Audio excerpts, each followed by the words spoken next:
Hello, this is Florence. Welcome to this video. It's been a while since my last video, so welcome back. In today's video, I'm going to tell you about my drawings when I was in Vendée, because I spent my summer holidays in Vendée. So Vendée is on the Atlantic coast of France, and we're going to discover the supplies I have used, and then we will move on to my drawings.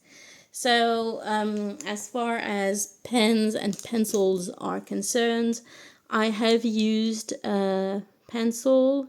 So this is a normal school pencil. I have used my Pigma Micron in size 1. So usually I use that to define details on buildings because the tip is very fine. It's extra fine. And it is a pen with water-resistant ink. And the last one is this white pen. It is a Jelly Roll pen from Sakura in size 8. I have used two types of brushes. So I have used these from Golden Maple.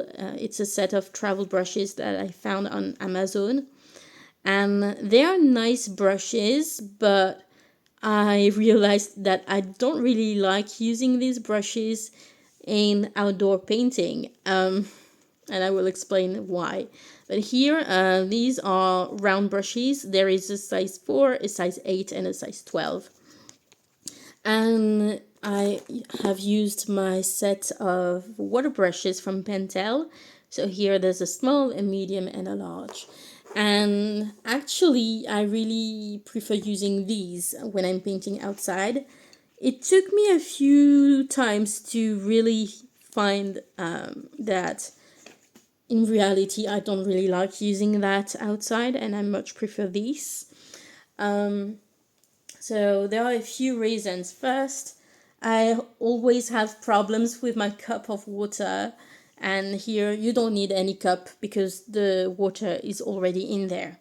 Secondly, the weather was really hot and it was a bit windy, so the paper was drying very, very quickly, and the bristles also would dry very quickly on these. So it was much more convenient to use this because the water is flowing constantly out of the bristles, and it keeps your paint activated much better than this. So I eventually prefer drawing with that when I'm painting outside. And also these can have a very, very fine tip if you want. So this is the large size, but even if you go to the large, you can achieve quite a lot of details. This is the medium. Okay, and the other one is the small. So it's very, very tiny, but very fine. And I cannot achieve the same amount of details with those brushes. Also, the bristles on these have more snap, so I feel like I have more control on my drawing with these. So now I know that I prefer using these outside, so next time I will not bother carrying these because it's a bit of extra weight and extra bulk in my bag. So it's good to know, and if you plan on going painting outside, I cannot tell you that you will also prefer these over these, because it takes a bit of time to master the flow of water with these. So I know some people don't like using these, but it's really up to you. It's a personal preference, and I think if you want to know, you've got to try both. But now I have tried both on different occasions, and every time I ended up preferring these. So now I know, and I will stop taking these with me. I have used my A5 sketchbook from Anne Muller. So this is a sketchbook with cellulose paper. I also carried my A6 sketchbook from the same line, but I didn't draw in the small one. And here is my set of watercolors.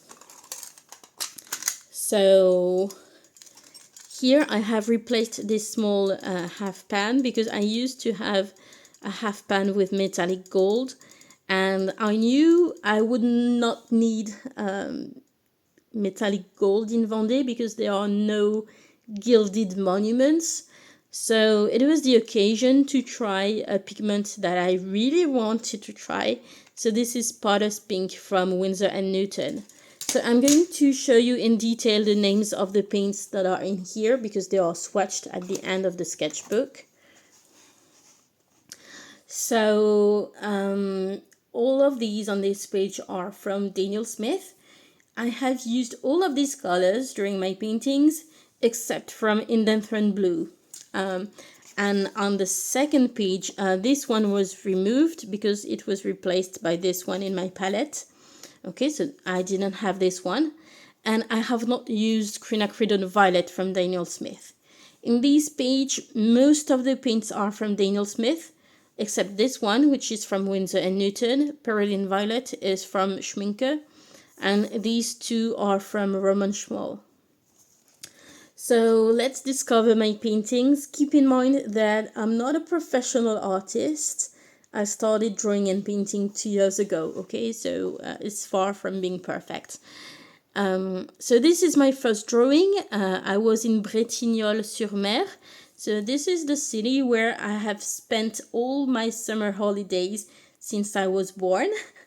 And when we go there, we always have long walks along the coastline, and one of the beaches in Bretignolles-sur-Mer is Plage de la Sauzet, so beach of La Sauzet, and there is this massive nautical buoy that is here, and we always take pictures there next to this buoy.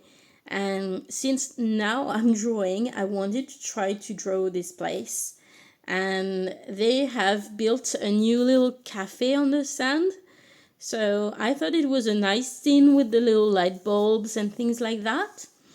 But it was very difficult to draw because of the conditions. I was sitting in the sand, but I couldn't find a position that was comfortable to draw. And with the sand and the brushes like this and my cup, it was difficult to avoid putting sound everywhere. And the weather was really, really hot, and there was a lot of wind. So everything would dry so quickly. It was very difficult to paint. And maybe that's why I had troubles getting straight lines with my paint. I don't know.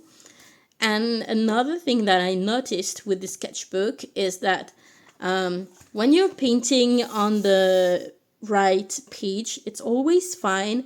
The paper reacts normally. But it has been a few times now that when I'm painting on the left side, weird things happen.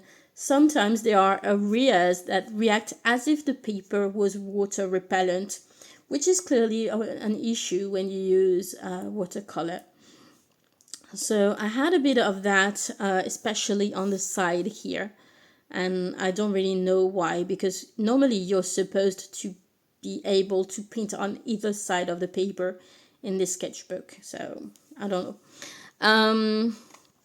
So yes, some lines are not really great here, but I like the way the sand turned out, and I like my greens on this painting because in the past I used to use already made green to make my greens, but now I mix my own greens and the result is much better, much more organic. And I was not really happy with the drawings, and I decided to add a bit of white gel pen because sometimes it saves the day, and I feel that adding those small touches of white gel pen here and there helped this drawing a lot. It gave more dimension and a more expressive feeling to the drawing. So yeah, that's it for the first one. And the stamps you will see are stamps that you can find at the Tourist Information Center. So they all have their own little design. And I thought it could be a cool addition to my sketchbook. So the second drawing is in the city of Saint-Gilles-Croix-de-Vie. Okay, that's the name of the city. It's a few kilometers away from Bretignolles, and we like to go there to go shopping because there are many little shops in the streets with clothes, jewelry, and so many things. And this is one of my favorite views in Saint-Gilles. So here I was standing on a bridge that connects the two sides of the harbor. And here it's a view of the old Saint-Gilles with the church and the old houses that has been turned into restaurants. And there are always beautiful flowers on this bridge, so I wanted to include them in my drawing. So I know that some lines are a bit crooked. Normally should have been straighter here as well as for the street lamp. But I don't really care because when I look at this painting, I immediately remember my holidays. The next one was another day in Saint-Gilles-Croix-de-Vie. But this time, this is the part of the harbor that is for the professional fishermen. And it was what we call la criée in France. So crier comes from the verb crier, which means to shout. And basically, when fishermen come back from the sea, they shout to call people in order to sell their fish directly to people. And so people were coming down to buy fish directly to the fishermen. So usually I do not paint people when I do urban sketching, but this time I did because it is really part of what la criée is, and it would be weird not to represent people. So here it was one of the fishermen, and here some people who are coming to buy some fish. I have to say that fishing boats really have strange proportions and they are difficult to paint, but it's also important to paint things you're not used to paint in order to improve your drawing skills. So I'm not completely satisfied with the way it turned out. I should have added another line here to finish the bar that is supporting the nets. And in this part, the of the boat is a bit off. Also, the perspective is off. It should have been turned a bit more like this, of course. But it was very nice because at the end of my drawing session, one of the fishermen came to me because he was told I was drawing their boat. And he asked me if he could take a picture to show to the rest of the crew because he was proud that someone was drawing his boat. So that was a very kind moment, I think. And this painting is my favorite of the holiday. So this is in Bretignolles-sur-Mer again, the place where I stay. And this rock here is a famous view of Bretignolles-sur-Mer. This rock is called Rocher Sainte-Véronique. And along the coastline, there is a little path. And we always walk on this path to have a walk during the day or in the evening or whenever we want to. And there are cliffs with very different colors and a lot of contrast.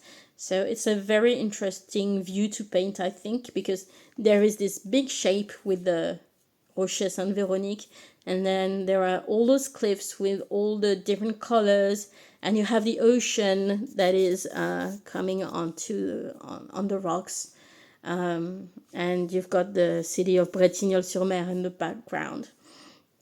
So this one is really my favorite. I should have left a bit of sand at the bottom of this rock here, but it's not perfect, obviously. But this time I decided not to add the fine liner because I thought it was much more organic this way and it worked better. So I decided not to add the black lines. I just added a few touches of white gel pen to give a bit more shine to the rocks, a bit more dimension. And yeah, Even though I should have left a bit of sand at the bottom, I'm quite happy with the way it turned out. The last one is a sunset scene I tried to paint. It was difficult as well because things are shifting very quickly during a sunset. The sun is always changing of position, so sometimes it's covered by the clouds, sometimes not. The reflections on the water and the shadows are moving all the time. So it's not very easy, but I'm quite satisfied with my grains on the side and with my rocks in the water. I'm quite happy also with this part of the water because you have this kind of warm glow from the sunset, and the shadows of the rocks, of the beach, etc., the cliffs. But here, this part is really messy because I really wanted to add too many colors, and the result is a bit muddy. But again, there were some people who were passing by and they were so kind and so appreciative. People are always so nice when you're painting outside. They always feel so impressed. And even though I know my painting is really far from being perfect, people were really amazed, and some of them even asked me if I was selling my paintings. So I was a bit surprised, but it was it was nice. So yeah, that's it. That's all my paintings from the holiday in Vendée. I wish I had painted more, but it was a bit difficult due to the very hot weather. It was difficult to stay outside for a long time. So that's it. I hope you enjoyed my content. So if you do, please like and subscribe, or just say hello in the comments. I will happy to read your comments. Have a nice day. Bye.